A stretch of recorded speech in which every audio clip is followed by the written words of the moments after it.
सभी बच्चों को जय यीशु। पाठ 3 कैथोलिक जीवन। हम परमेश्वर में विश्वास करते हैं और यह मानते हैं कि ईश्वर ने अपने दिव्य ज्ञान से आकाश और पृथ्वी पर व उस पर के सभी सजीवों को बनाया।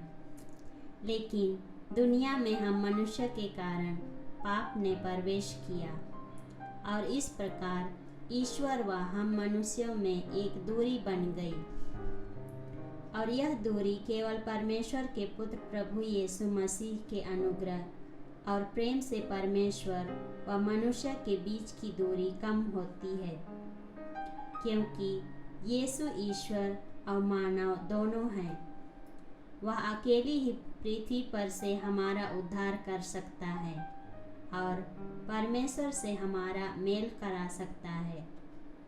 वह हमारे प्रतिरूप मनुष्य बनकर क्रूस पर हमारे पापों के लिए मरे और मृतकों में से जी उठे और हमें जीवन, मृत्यु व पुनरुत्थान में एकजुट किया, जिससे हमें मुक्ति प्राप्त हो।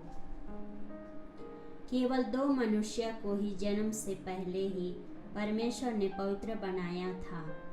माता मरियम को उनके गर्भधान के समय ही पवित्र किया गया था और दूसरा सन जॉन द बैप्टिस्ट को उनकी माता के गर्भ में ही पवित्र बनाया गया था। जब माता मरियम गर्भवती थी और एलिजाबेथ से मिलने गई थी।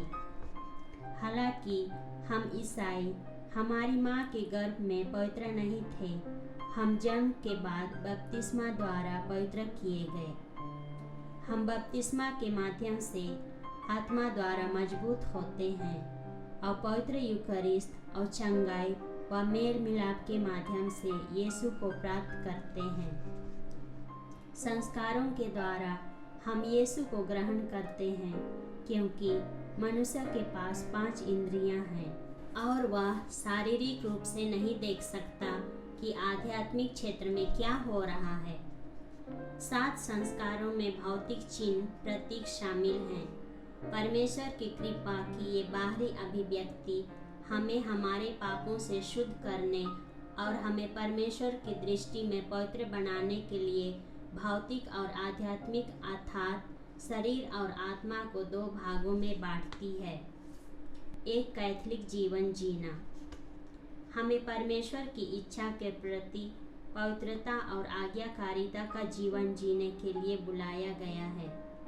यह बुलाहट मुख्य रूप से हमारे बपतिस्मा के वादों के नवीनीकरण के माध्यम से है। हमारे माता पिता ने हमारे बपतिस्मा के समय एक प्रतिज्ञा की थी, ठीक वैसे ही जैसे हम अपने बच्चों के बपतिस्मा में करेंगे या तब जब परमेश्वर हमें माता पिता बनने के लिए बुलाएंगे।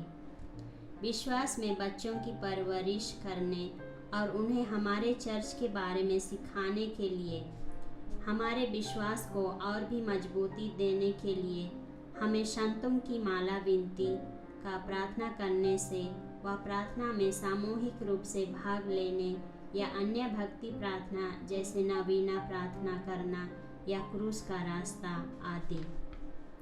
सभी बपतिस्मा प्राप्त कैथोलिक को यीशु के शिष्यों के रूप में अपना जीवन जीने के लिए बुलाया गया है। एक पवित्र कैथोलिक जीवन जीने का मतलब है कि हम जो कुछ भी अपने जीवन में करते हैं उसमें सर्वोच्च स्थान हम ईश्वर को देते हैं। ईश्वर हमारे दैनिक जीवन का केंद्र होना चाहिए। सुबह उठने के बाद से लेकर रात के सोने के समय तक हमारे जीवन में ईश्वर प्रथम स्थान पर होना चाहिए, जिससे जब हमारे जीवन में पवित्र आत्मा प्राप्त करने का समय आए तब हम हमारे विश्वास में दृढ़ बन रह सकें। कैथोलिक जीवन में प्रार्थना। कैथोलिक चर्च में प्रार्थना अर्थात हमारे मन व हृदय को ईश्वर के पास ले जाना, वह ईश्वर से अच्छी चीज़ों का अनुरोध करना। प्रार्थना के द्वारा हम परमेश्वर की शक्ति और भलाई और अपनी आवश्यकता और निर्भरता को स्वीकार करते हैं। यह ईश्वर और हमारे मिलन का केंद्र है। हमारे जीवन का एक उत्तम मिलन मिस्सा बलिदान का पहला भाग, the liturgy of the word, पवित्र बाइबल पर केंद्रित है।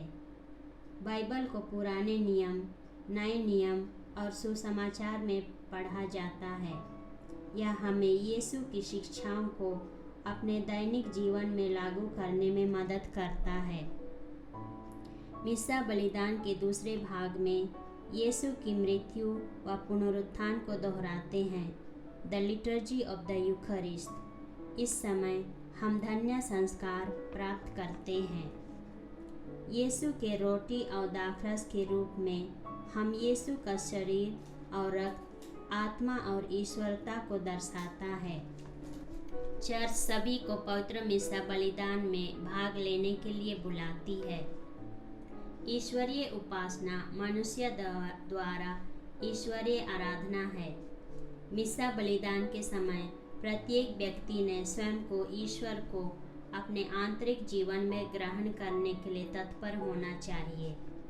मिस्सा बलिदान यह पवित्र बलिदान है और यह हमें यह भी सिखाता है कि कलीसिया इन सिद्धांतों को अपने जीवन व समाज में किस प्रकार के धर्म का निर्माण करते हैं। मिस्सा बलिदान यह धर्म का संचार करता है। वह कलीसिया को पवित्र जीवन जीने व नैतिक व आध्यात्मिक रूप से प्रतिक्रिया करने के लिए प्रोत्साहित करता है। धन्यवाद।